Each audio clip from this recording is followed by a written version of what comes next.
Bonsoir, bonsoir, bonjour, c'est Congo News 24. Chers téléspectateurs, comme toujours avant de commencer notre émission, nous disons merci à Dieu, nous disons merci à nos chers abonnés et téléspectateurs qui nous suivent partout dans le monde entier et en RDC. Chers téléspectateurs, soyez les bienvenus à l'émission Nabiso Bande Konanga, autre sur l'ensemble, la situation politique. À la une, chers téléspectateurs, réaction des Congolais. Bande Kobokoyoka réaction sur le gouvernement, ya Sama Lukonde. Alors, toko développement ensemble, bande konanga pourtant boyoka ba détail boloba mais eza somo ao. Alors, tous à l'ensemble. Deuxième point, chers téléspectateurs, SAEDC eza ya kuyinda. Bande konanga tokoyoka interview à société civile. Tokoyoka interview à FARDC. Donc awa ba tomboka ki na ndenga muketi bokoyoka société civile asol ne bien alobi ke manifestation débordaki mais basengi MONUSCO akiti. Alors bande ko na ngai tangu ba yoka peuple oyo alobi alors bande ko sa somo de mission oyo toko développer ensemble. Alors, chers téléspectateurs, premier point d'abisso bande konanga gouvernement Sama Lukonde. Boko yoka réaction à peuple bande konanga. 56 membres du gouvernement, 4 ministres, 9 ministres d'État, 32 ministres, ministres délégués et 11 vice-ministres bande konanga. Alors, ce totalité à gouvernement, 25% des femmes, donc bah, jeunes à peu près 80%. Donc, ils ont là ça clairement comment ndenge nini bah prochakia. Alors, le gouvernement de l'Union sacrée bande konangai Congolais nyonso azotala siko. Bande ko bokoyoka bango. Réaction penda peuple azoloba. Alors, to parlons un peu na gouvernement oyo. Parce que ça n'a pas figure à sika, mais bande ko so tali ba qualité ba figure à sika. Tozo mona ki ba figure wa pena ba mérite. To bandana na ministre de justice, yé pena to tiena likolo kona botale pena bien. Mama Rose Mutum. Atsala kana conseil d'état sa avocate. Alors et moi ni que état de droit pena sikweza la pena marche. Ndeto lo baba ndikonanga eza somo pourquoi to bandi na yi parce que ba de bande de chez bandi nango ba bebi na bango bande ko ba mala siezo banda parce que batwana nyonso basala ki bambeba ba ko poursuivre bango na Assemblée nationale ko senga etebele na surtout ba na Sénat immunité parlementaire et lungu batambwe mwambane bazela kaka muteme betaka tu tambwina sana kata seni muteme zo beta tu abi menga yawa gouvernement union sacré si bimi bande konde basa mal à l'aise parce qu'ils ont détruit ces pays. Tambwe momo mbongo na bandaku okena ngodo tout ça bazebele bande ko balobi so tali IGF Moussala Sali et ça somo bande ko na côté tribunal militaire na côté justice na bis nini oyo parquet et général ya biso ya Gombe tout ça bande ko ba dossier tondi na ndenga mukiti mais bazo kenda ngomoko ba dossier ya batulukoli ya ba dossier ba chebeya do bande ko bazana ba dossier beli mais l'autre ntolo ba pone ba membre gouvernement oyo eleki bango balongo mais toyebi to bango ba memi avant remise et reprise et l'autre zolo ba ozani tangu ba ministre sika bazo kendi ba sala remise et reprise ba cheki. Parce que bateau baza mystique bateau FCC.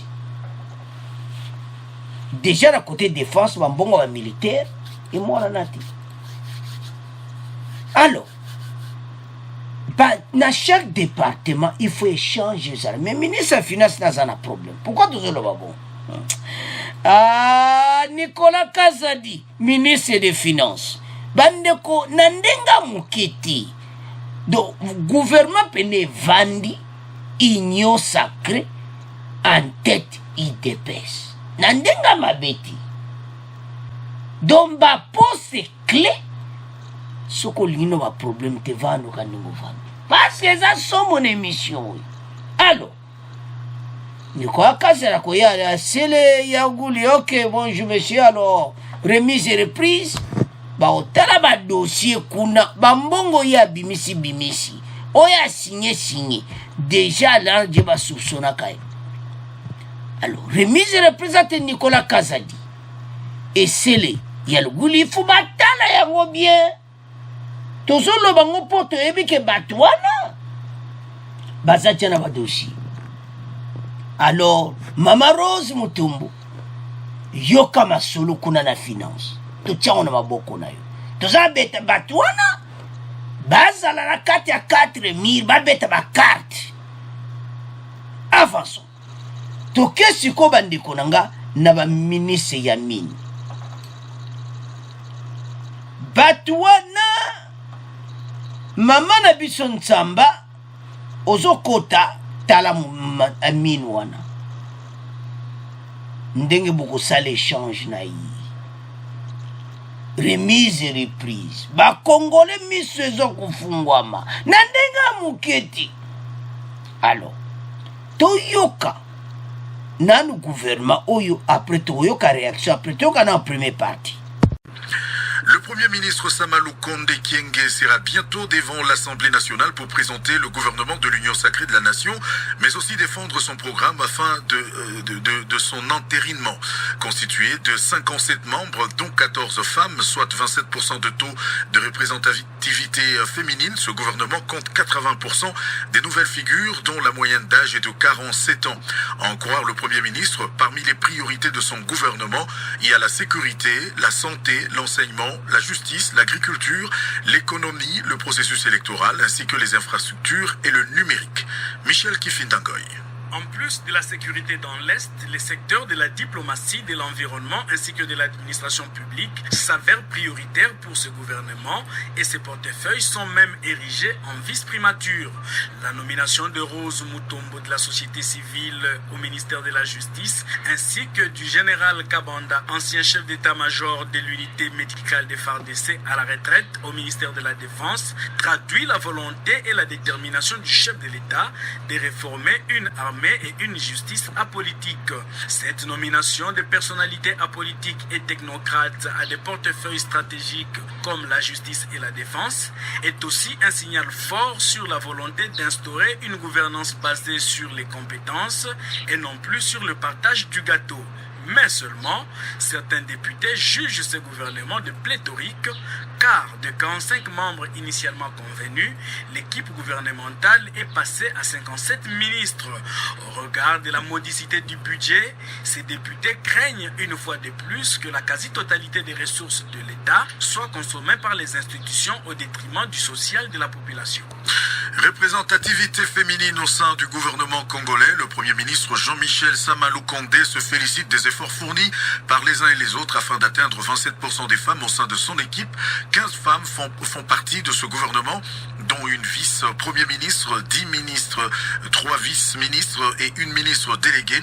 Parmi les ministères accordés aux personnalités féminines, celui du genre qu'occupe Gisèle Ndaya Luseba, originaire du Kasaï oriental. Elle est née en juin 1969 à Kinshasa.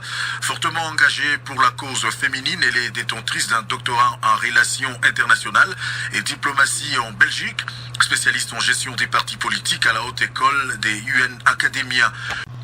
Alors, chers téléspectateurs, tolandi biso nyonso à la taille du gouvernement, ndenge ba pesi comment ba expliquer même une dame oya koti. Donc, ba moni pena ki akoki na place wana. Ba komisie makasi. Alors, nandinga sali bêtise na ye. Donc, bandeko, les postes nyonso, ils ont bien que vraiment ça bien fait.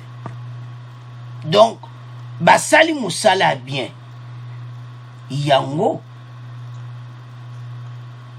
Sama Lukonde alobaki précipitation ezalati azaki vraiment donc a résister na ba menace babi kala wana do balinga peneza la pena motema peneza kimia ministre ya défense ya yeto koloba na deuxième point ya yeza somo pona makambo ya beni bande kona beni mo boke interview ya FARDC boke interview bande kona ya société civile mais tozo na deuxième point to bebisa ngote pour kuneza dia kuinda. Alors avançons. Donc ministre de justice toza na confiance face au outil na conseil d'état. Donc congolais dans autant pena poste batie donc oza pena déjà avocate oye masuro pena kitoko. Alors toza na besoin bato na ba cravate le kulu na cravate batambola na nzela ti mama moto osenga yo bato ba place mo za kubeta ba carte parce que ba bendi mbongo na ndenge ya mukiti mais ba musupe ba kolanda. Alors et belé pe ba sopara ki na union sacré akanza ka place refuge njoka nezati. Alors bande ko na ngai ba remise reprise zo salama. Donc toko yeba o nyonso elekaki ba mayu ya nyonso parce que citation yo non eza mawa parce que ba mbongo ebele bungi na ndenge ya moketi koyiba kobebisa même gratuité de l'enseignement donc eza mawa tout. Alors tous les cas directement la réaction du peuple congolais lui a sepelé mais basana besoin social et banda bande ko bozala de mission soko sana kin yebake priorité za pona social mais balobi numéro 1 sécurité parce que ce sécurité zata tozana nzala soki mobulu ezali ezalozana biloko ya mingi.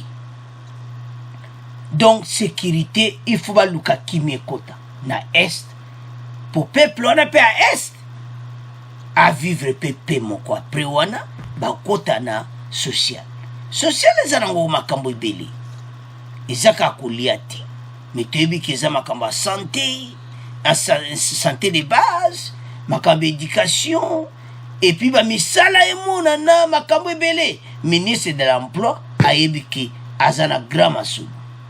Alors, enseignement primaire et secondaire et professionnel, à ça un dossier mounene ya kusala l'échange na ba oba utoyi bambonga gratuité. Alors les assommes. Mais là ba congolais ba senga na réaction na bango, ba le ba bonsa. Mboka ya muto ba sa kusatan. Alors sans plus tarder, toyoka extrait réaction ba congolais. Bon, tout continue mission. La population attend du nouveau gouvernement des réponses dans sa vie quotidienne, notamment en ce qui concerne l'amélioration du social. Ces attentes vont aussi dans le sens d'une meilleure situation économique, la création d'emplois et l'amélioration de la situation sécuritaire, notamment dans la partie est du pays. Suivez ces avis, les avis de ces quelques Congolais recueillis par Michel Outete, Jocelyne Mokendi et Christelle Friti. Nous attendons du nouveau gouvernement le changement sur le plan social, parce que la population souffre tellement. Ce qu'on attend du gouvernement, c'est le travail d'abord. C'est un travail beaucoup plus technique, donc aller vraiment dans les problèmes réels que connaît le pays, notamment du côté économie, côté vie quotidienne de la population. Le reste, c'est quelque chose qui va suivre, mais je crois que la guerre, c'est important de s'y attaquer sérieusement, voilà, l'économie, pour que les gens puissent vivre. Que le nouveau gouvernement crée des entreprises qui vont engager les jeunes qui finissent des études mais ne trouvent pas d'emploi. Nous attendons une réponse aux besoins du peuple. Il y a la vie sociale qui doit être améliorée, il y a les infrastructures qui sont abîmées, on doit rétaper ça. Et je souhaiterais que ça ne soit pas comme auparavant, parce qu'au Congo, on a des slogans. On donne le gouvernement de l'Union nationale, le gouvernement de large Union nationale, le gouvernement d'ici, mais au finish, on ne voit pas le travail qu'ils ont parlé au début. Alors, chers téléspectateurs, nous avons suivi. Tolandi ba jeune wana balobi penda que baza na besoin ba travail musale monana parce que bawuti na souffrance ya 18 ans banyokwami na bamiyibi ya gouvernement oyo eleki mena basengi na président de la république gouvernement de l'union sacrée yango na maboko na yo sala biso masolo kitoko. Mais comme toyebi faci bien bandeko tozala calme na liona pona ko pasi toyebi ye soka alobi asalaka oyo tu baza balobaka wana tokeba na bafaux discours gouvernement bimi boye musu déjà babani koloba mabe mpona gouvernement nanu kutu basali te.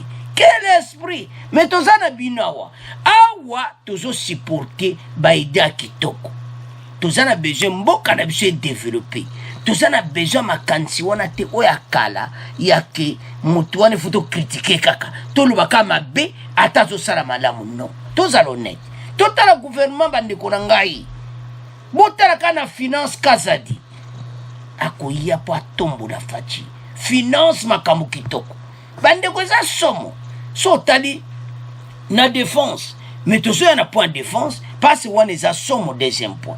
Alors bandeko na ngai makambo ekoleka bien bakongole boyoki nde balobi baza na besoin misala baza na besoin travail baza na besoin pena ki basisi baklasse adu pena mosala mais makambo na koya ndeni na bafaci akende kosinye bacontre ebele ekorealize na banzela bautoroute na RDC mobimba asi asinyaki ona Egypte ya banzela ake Dubai ake Qatar ake kosinye bandeko asinye déjà bacontrat eloko ezosanga nini gouvernement mpo kisalo mebanda. Alors lokola misala ezobanda bajeune oyo toyoki bino biso toza mpona kosupporte bino toza wana toza nsima na bino ete mboka na biso ekeye liboso ezonga liso nsima te. Alors tozala calme faci oyo aprometaki mpa bakongole kosalama union sacrée ezali ekomi na makambo ya kitoko FCC cash desi ekufa toza sikoyo na union sacrée bango tu basangani pour l'intérêt du peuple lokola bango basangani pour l'intérêt du peuple bandeko bokomona tozali awa RDC kokoma les pays les plus riches mais tozala na calme. Alors totiki premier point na bino tokomokee na deuxième point. Alors chers téléspectateurs tokomi na deuxième point na biso eyindi interview société civile pe FARDC awa tokodivise yango en deux parties tokobanda nanu na oyo ya mbutu oyo esalamaki na Beni tokoyoka société civile et puis après tu es la deuxième partie tokoyoka FARDC. Commençons avec la société civile. Bande korangai ba jeune oyo batombokaki bazaki na raison koboma elekaki bande koma banga na banzela donc Beni Butembo ezalaki ya koyinda. Donc moi mikolo kuto ADP a diminué moi muki bande ko bayebi ke pression eza koya peuple atomboki na ndenga mokiti. Alors na ndenge peuple atomboki bandeko nanga eza somo donc ndenge bazawana bang bakonzi déjà basi bayebi bato ya ONU bayebi déjà ke bazokende parce peuple asiliki bandeko parce batanke oyo nayeba ate pourquoi batanke na kata basite bonzo batanke bokotango na bazamba bandeko batanke oyo esalaka bon esalaka nango donc eloki total bandeko bacommentaire na bino ke MONUSCO ayaki ne baaffaire boza na raison wana parce tozomona te ti lelo bato kaka baza kokufa. Alors société civile balobi boyi soki bazokoka na bango mosala te parce peuple azokufa tozomona ntina na bango te bazonga na bango yango ntina batelemeli MONUSCO akiti peuple wana telemi société civile bayebi secret bango bavandaka kuna yango tolobaki ministre ya défense oyo aza na grand boulot. Il faut pas ça la conférence de presse. Ça ministre pas une situation à Beni congolais en a besoin yokaka. Pas ce ministre de défense boy sali 20 ans ba yakina bango konyokola biso baaki na bango kuti te wana donc aza neka ministre ya défense à 20 ans basalaki na bango wana eloko moko te tozwi gouvernement union sacré pour na peuple alors towisela makambo ya kitoko alors ministre ya défense Gilbert Kabanda donc oza général ozalaki général la FARDC ozwaki retraite mene ozongi alors ozwa mosala na maboko fatia zio mpo osala masolo oyebi makambo eza kuna mboka oyo makambo ebonga toza na besoin makambo ya kitoko alors toyoka société civile bon tocontinue mission na biso.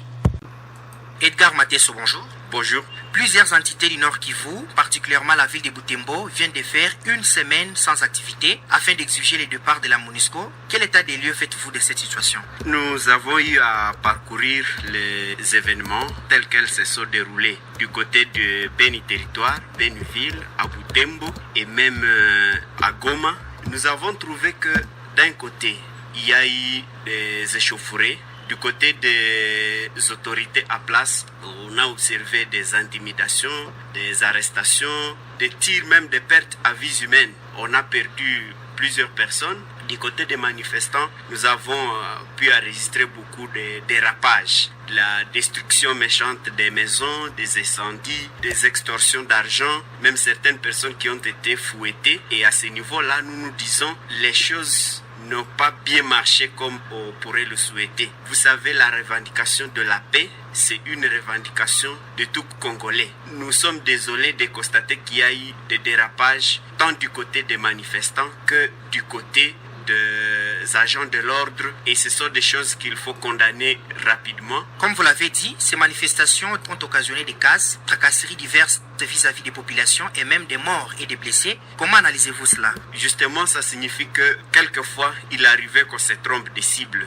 Quand on se trompe de cible au niveau de l'amalgame, de l'amateurisme, et si bien que certaines personnes cherchent à régler des comptes pendant des manifestations de ce genre. Or, nous avons toujours dit qu'il faut être toujours objectif, savoir ce que l'on réclame et pourquoi on le réclame et comment le réclamer. Pour les cas d'espèce, je crois l'objectif de tout le monde, c'est la restauration de la paix. Et lorsque on doit détruire la maison du voisin, je doute que c'est là que se cacheraient les égorgeurs, et on oriente les objectifs au-delà de la visée, de la cible, et à ce niveau-là, on s'affaiblit soi-même, on prend pour cible son frère, son ami, son voisin, son compatriote, alors que l'ennemi commun est bien connu, et c'est celui-là qu'il faut cibler et les mettre hors d'état de nuire. Mais quand on commence à se tourner les canons, quand on commence à détruire des maisons et parfois même y mêler de l'amalgame,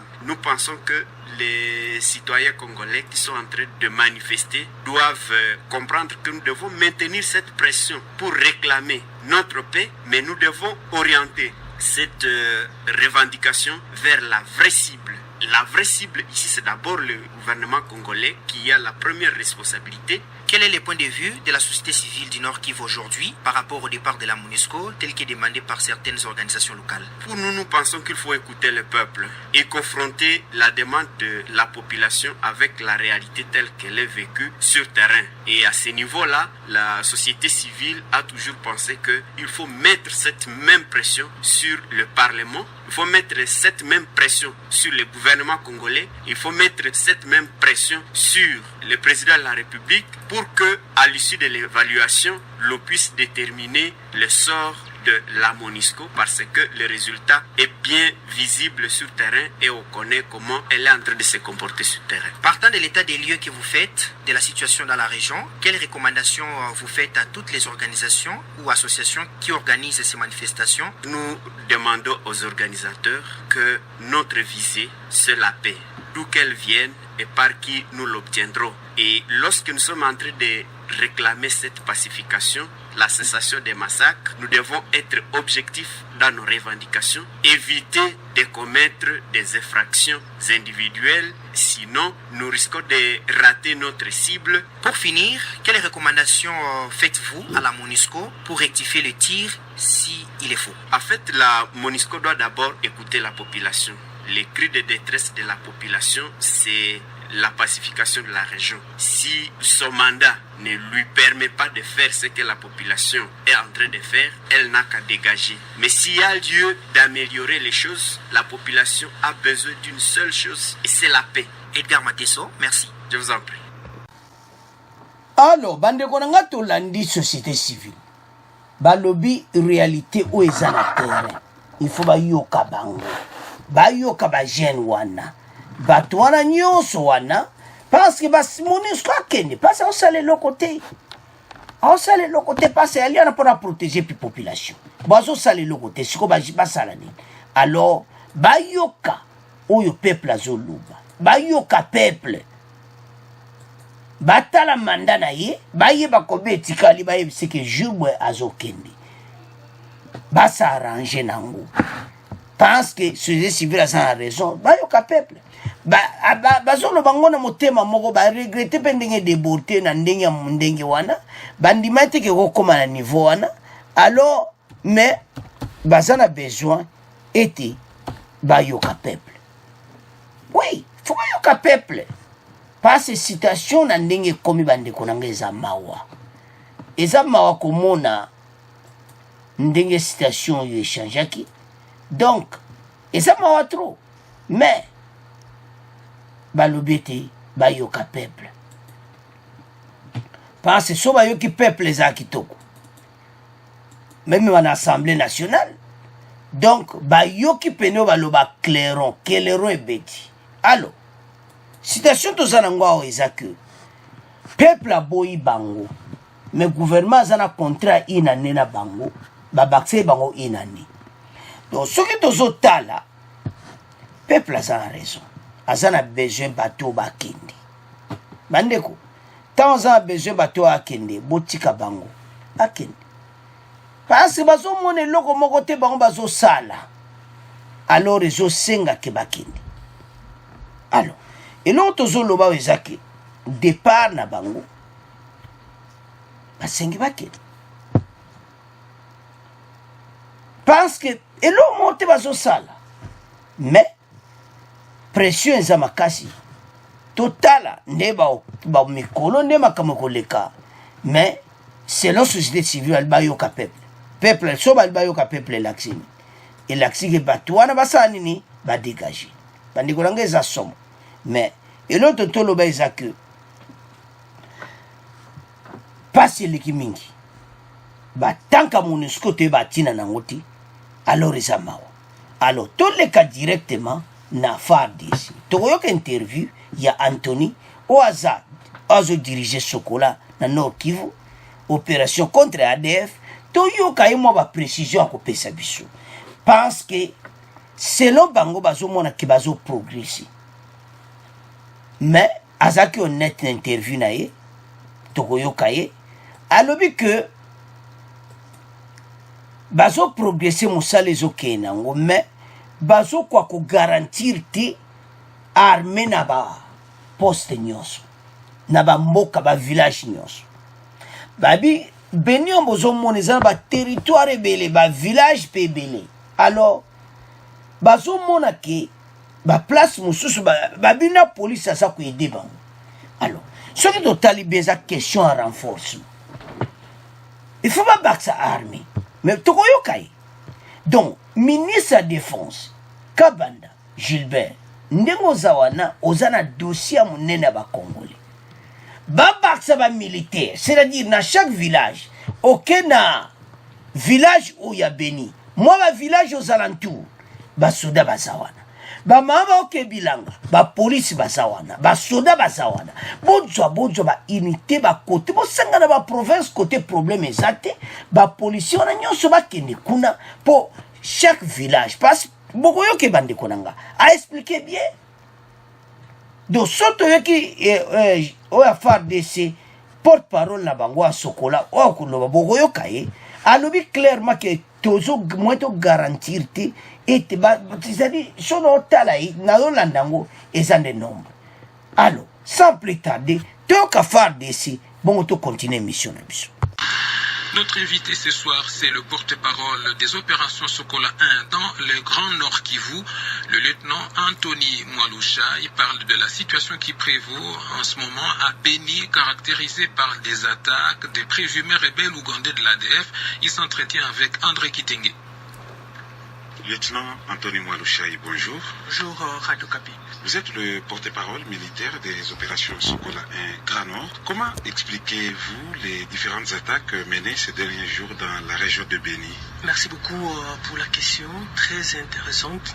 Mais il faut vous dire que ces derniers temps, il y a eu quelques attaques sur l'ensemble de notre secteur opérationnel. Mais cela ne veut pas expliquer que la situation échappe les forces armées. Non, la situation est maîtrisée, la situation est sous contrôle dans l'ensemble. Alors, commençons par Kainama, où il y a quelques jours, l'ennemi avait fait son incursion et s'attaquait dans un village près de Kainama. Ce n'était pas dans le Kainama centre. Et a réussi à brûler des cases et aussi kidnapper nos concitoyens. L'armée a intervenu et a libéré au moins 18 personnes kidnappées. Et aujourd'hui, je vous signale que la situation est calme à Kainama. Si nous pouvons parler d'hier, du côté dans le groupement Batangimbaou, précisément au village Mbeu Maniema, où l'armée a démantelé un réseau d'au moins une vingtaine des ADF qui avaient l'intention, n'est-ce pas, de s'attaquer à la population civile. Votre armée est intervenue le plus rapidement possible et a empêché que l'ennemi s'attaque à la population. Puis là, côté ennemi, nous avons neutralisé 3 terroristes ADF et récupéré une arme AK-47. La situation est très calme de ce côté-là et nous profitons de féliciter les braves soldats qui ont travaillé dur. C'est le régiment 2101 qui a fait un bon travail et qui a même rejoint le commandant secteur parce que l'ennemi, au moment où je vous parle, est en débandade. Est-ce que les FRDC sont-elles présentes dans toutes les zones dont on signale les incursions ADF? Généralement oui, parce que nous sommes là, mais je veux vous rassurer que c'est difficile de mettre un militaire à chaque case. Ce sont des villages parfois éloignés, qui ne sont pas côte à côte, mais du moins nous travaillons ensemble avec la police. Il y a d'autres agglomérations qui sont sous contrôle de la police, mais c'est au moment où on parle de l'effectif de la police, alors l'ennemi profite de cet effectif pour faire l'incursion. Et aussi quand il y a des attaques ou bien des tueries, ce ne sont pas dans le village contrôlé par l'armée. Ce sont parfois dans des champs où bien l'ennemi se rencontre avec des cultivateurs en cours de route et s'attaque. Et voilà, et quand on parle de Beni, les gens pensent, peut-être ceux qui sont à Kinshasa ou ailleurs, pensent que c'est la ville de Beni. Il faut faire la différence qu'il y a Beni territoire et Beni ville. Dernièrement, les opérateurs économiques exploitant la route Beni-Kasindi ont émis le vœu d'être escortés par les FADC. Quelle a été la réponse de l'armée? Le commandant secteur opérationnel Sokola 1 Grand Nord, le général-major Peter Chirimwami, a échangé avec les opérateurs économiques, les membres de la société civile et même l'association des chauffeurs de Beni. Alors, au menu, c'était toujours le problème de sécurité. Comment sécuriser la route, le tronçon compris entre Beni et Kasindi. Ces derniers temps, il y a eu au moins des attaques sur la route et il y a eu même l'ennemi a incendié 2 véhicules. Ça a affecté les chauffeurs. Comme parent, il a mis le vœu de changer, d'expliquer aux chauffeurs que crever n'est pas la solution.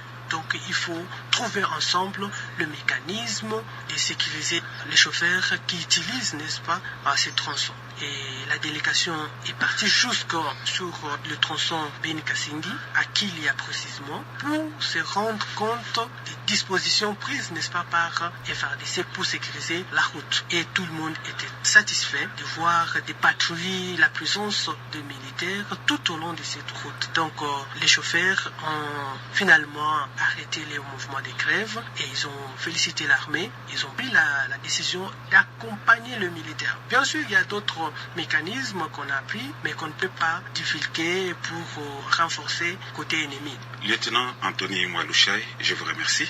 Je vous remercie. Alors, Bandekolanga Tolandi wana.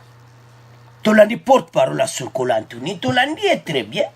Alors, Azolobake, bazo garantir penati. Ba place muso en nombre penati. Mais na makama udo leka siko ba désarmé ba ADF, ba bomi mususu, ba juba bote pe ba minduki. Donc, surtout Tolandi, il y a un travail zo salama. Nga penza na kondana penda FARDC ba bo bazo bundati. Nga na kondana ande ba konzi. Bo baza na tere bandikono baza na volonté bo comprendre pe bazo bunda. Na ba mbongo na bango ba ya ba paiement ba prime e ba lekanda ngo. Mais ba lube sama le konde ba tuna ke question wana. En public ba tuni sama le konde kaka na c'était hier on lui a demandé cette question. Alors, sans le compte d'allumer, bazo sa l'investigation, ba yeba mbongo wana ba soda keneki wapi, paye ba soda, mais bat bazo yiba tina paye ba soda. Oso mona place maintenant, quel esprit de tous ces anini, ba lingi mboka na biso ezana kimiate. Ba yebi ke so mbo du paye soda bo futiete, mais akosala musala pe kitoko te, nandenga mabete, ba futieta osala musala ngondenge nini. Alors, bandeko nanga eza mawa. Mais, et l'autre zolo ba weza que, soto otala musala bazo sala. Baza vraiment ko sala musala. Mais bazo senga soutien. Soutien za la makasi. Soutien za ni. Ko futa ba militaire très bien. Ko baksa nombre ba militaire. Et puis aide moko international et ya rapide. Parce que banda makambo yo e wumeli. Kuna ebele bazo tangate insécurité. Do biloko ndengo na tout zotala. Bakoko vivre bongo ti. Hein? Passe à aucune classe de niveau. A éviter ça aux zomanda. Donc, à des femmes bakoko attraquer bango facilement. Alors, bande konangai esa mawa. Mboka RDC et vivre makambo mingi. Oui, Toyokiyo, commandant Sokola, Toyokiyo FARDC, ndengolobi. Travail bozo sala. Mais peuple sikwe comme na pont amonaki pe eza. Mais il y a un point que nous souligner wana. Eza problème be infiltré. Général ou ex-général Kabanda Gilbert, ministre de la Défense, situation zanangweza makasi. Il faut recenser ça la manakati ya FARDC. Bapaya baleke bele bazana mawana bisoti. Preuve aneke boba desertaki baza kutuko bunisa so FARDC mikolo. Tuchave on émission passée. Makanika so semantama batwana nyonso. Mais bazalaki ba colonel la kata. Comment c'est possible? Alors, basala recensement.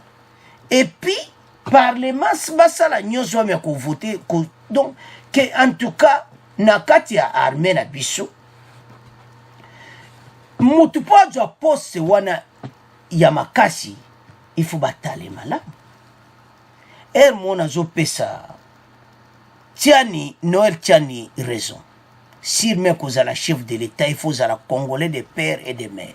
De l'autre côté, ça a raison. Tala makambo zo le kana FARDC. Bandiko, botala kaka ndenge bazali ko boma batu. Bokanisi ke soki ba colonel wana nyonso baza ba chef ba file. O pena baza pena sur terrain baza na kati ya bitumba ba major ba liet. Bato wana nyonso soki pena bazala ki vraiment ba vrai congolais bango nyonso. Na ndimite guerre ko komabu. Ezo senga recensement moko dire na kati ya FARDC. parce que bande ko bapesa ba commentaire le gouvernement il faut atala la biso likambo oyo bataille la biso yango pour nombre d'infiltrés baleki na kati ya armée toyoki yo FARDC toyoki interview wana mais il y a un problème il y a bien filtre ezangoli comme ça ko bomba ti bandiko nanga ezate to kene gauche to kene droite to basé belé to moni ba préva na bo ba déserté donc congolais pena moni ki biso penza bazande boy donc congolais pena moni yango amoni pena ki basé belé alors le kola basé belé ezo senga travail moko esala bande ko za pasi na makambo oyo donc eza situation moko difficile parce que to wutina makambo AFDL eye ba memeli biso batoyo gouvernement sali 20 ans to moni makambo yo congolais akoka komona te ba vivre yango mais congolais mena telemi azo senga ete